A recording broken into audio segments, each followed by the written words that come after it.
All right, Kung Fu films. We're going deep on a legend today, but maybe not the first name you think of. Before Bruce Lee, there was. Jimmy Wang Yu. That's the one.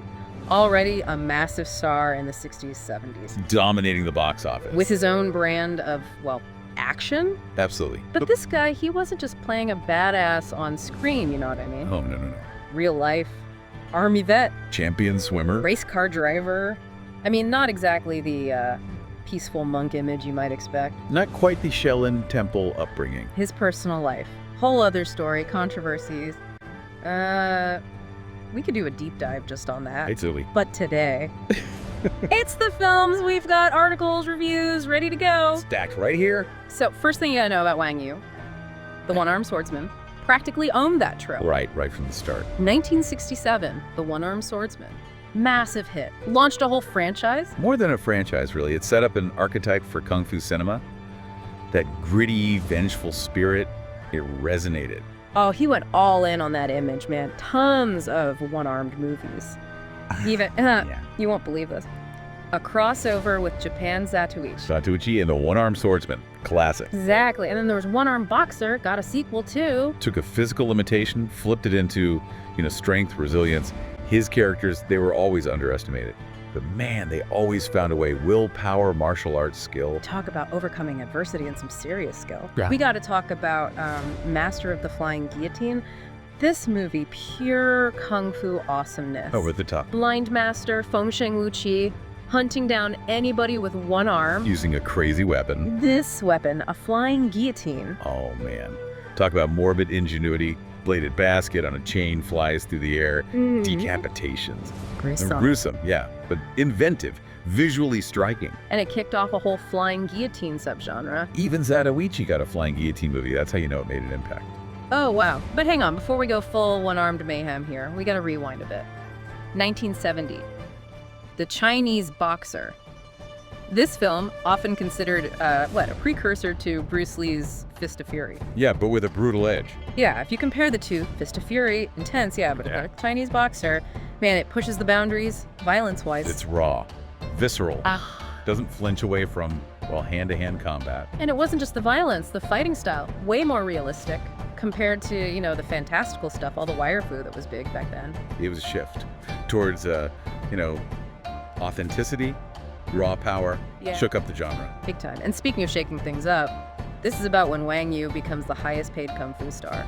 Even bigger than the Shaw Brothers guys. It was like a declaration. Artistic and professional independence. He walked away from Shaw Brothers after that, wanted more control. Oh yeah, that independent streak, man, it was Wang Yu on and off screen, taking risks, challenging authority. You see it in his film. Absolutely. So fast forward a couple years, 1971. A true clash of cultures. Zatoichi and the One-Armed Swordsman. Imagine being a fan back then. Japan's blind samurai hero versus China's, And it wasn't just cultures clashing, the fighting styles too leaned way more towards kung fu, even the sound effects they used. unusual for a Zatoichi film. And get this, there are rumors of different endings. One where Zatoichi wins, another, supposedly a lost Chinese version, where they both die. Try to imagine tracking down all those versions back then. And the soundtrack?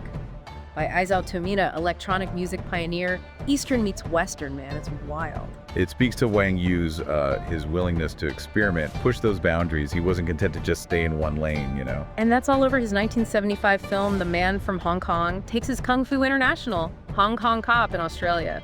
And who's the bad guy? Oh, this is a good one. George Lazenby, former James Bond. The film's a blast. Ozploitation meets Hong Kong action.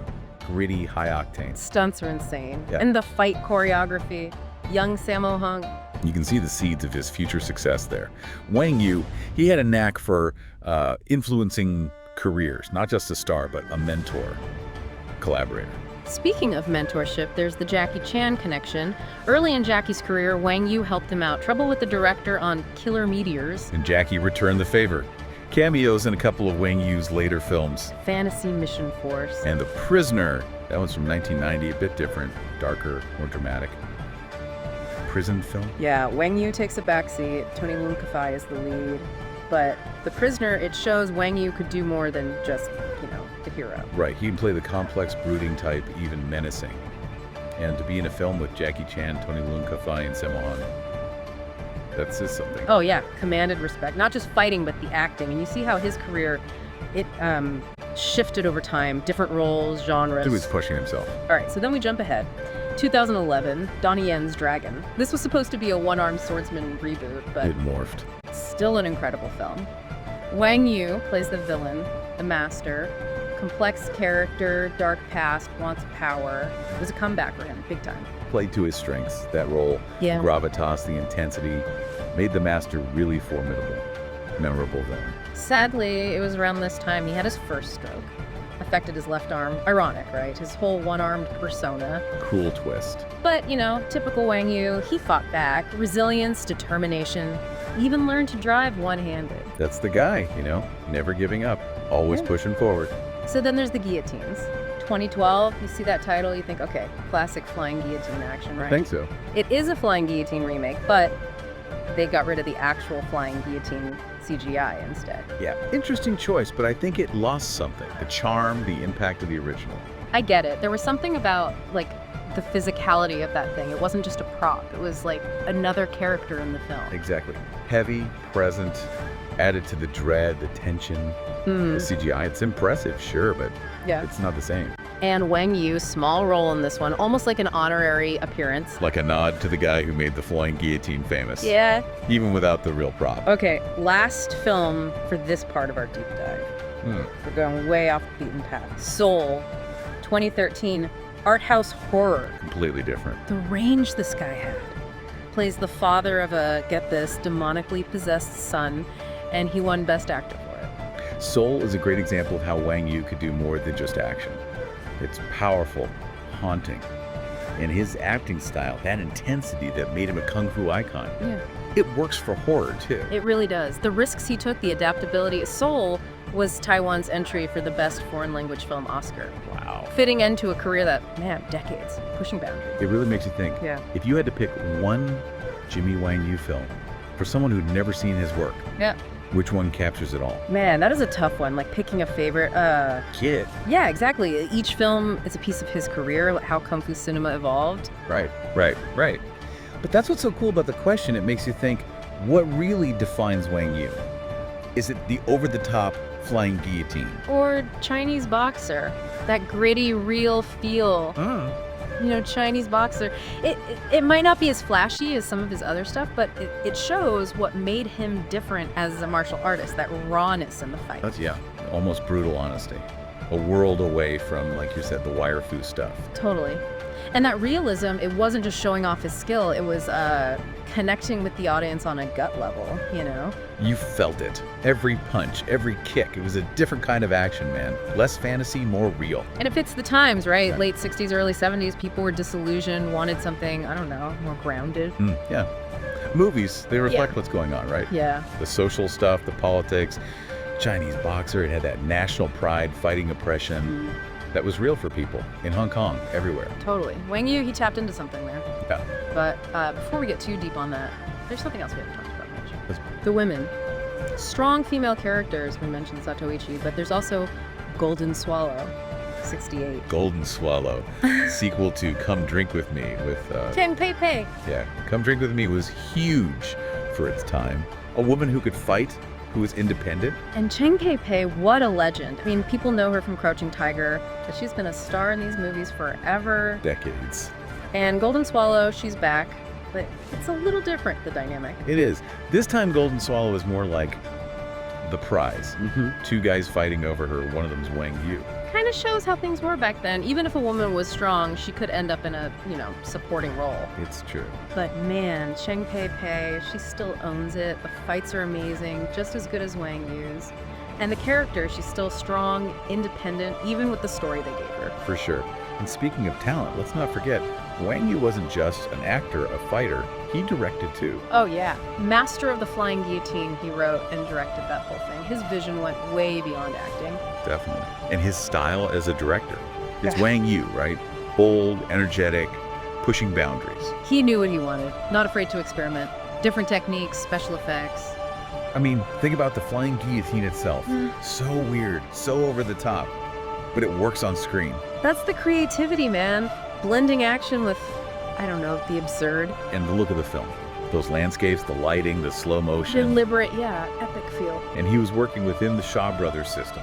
They were known for big productions, you know, Shaw Scope and all that. Yeah, Shaw Scope. Basically their answer to Hollywood widescreen, but it had this look. The colors, the landscapes, it made those kung fu films feel grand. And Wang Yu, he used it well.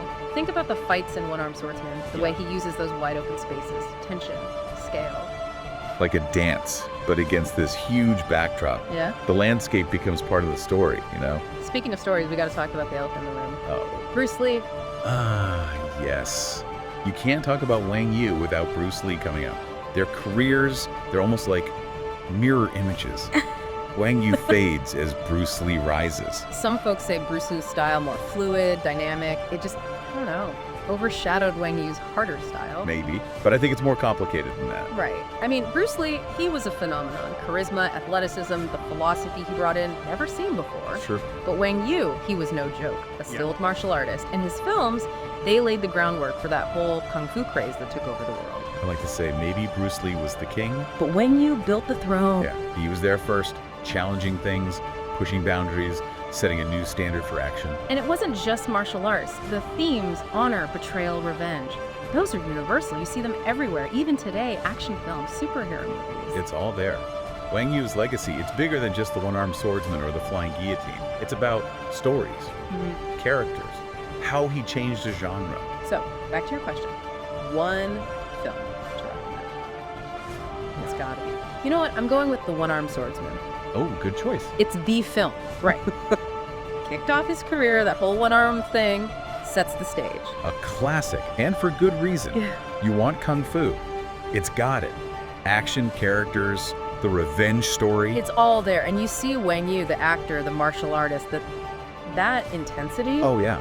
And visually, it's stunning. The fights, the sets, Shaw Scope, man, it just adds to that epic feel. Holds up even today. But what makes it really special, it changed things. The One-Armed Swordsman, he became this like icon in kung fu film. Everywhere after that. Resilience, overcoming the odds. It's a theme that, you know, it works anywhere. And it started with Wang Yu, the One-Armed Swordsman. People should see this movie, not just kung fu fans, everyone. Absolutely. But if someone wanted something different, to see him act, I'd say Soul. So different from his other stuff, but powerful, you know, haunting. His career, man, from One-Armed Swordsman to Soul, it shows how much he could do. He wasn't afraid to try anything. That's what makes him so interesting. A pioneer. Took risks, had a vision. He might not be as famous as Bruce Lee or Jackie Chan, but he changed things. Oh, yeah. He made a path for other filmmakers. Shaped action movies, how we know them. His films, they're like a time capsule. That era when Kung Fu was going global, and he was leading the way. So look, if you're looking for something to watch, something good that makes you think, check out Jimmy Wang Yu. You won't regret it. Action, drama, just great filmmaking. Thanks for joining us for this deep dive. Hope you learned something about this legend. And until next time, keep exploring, keep diving deep.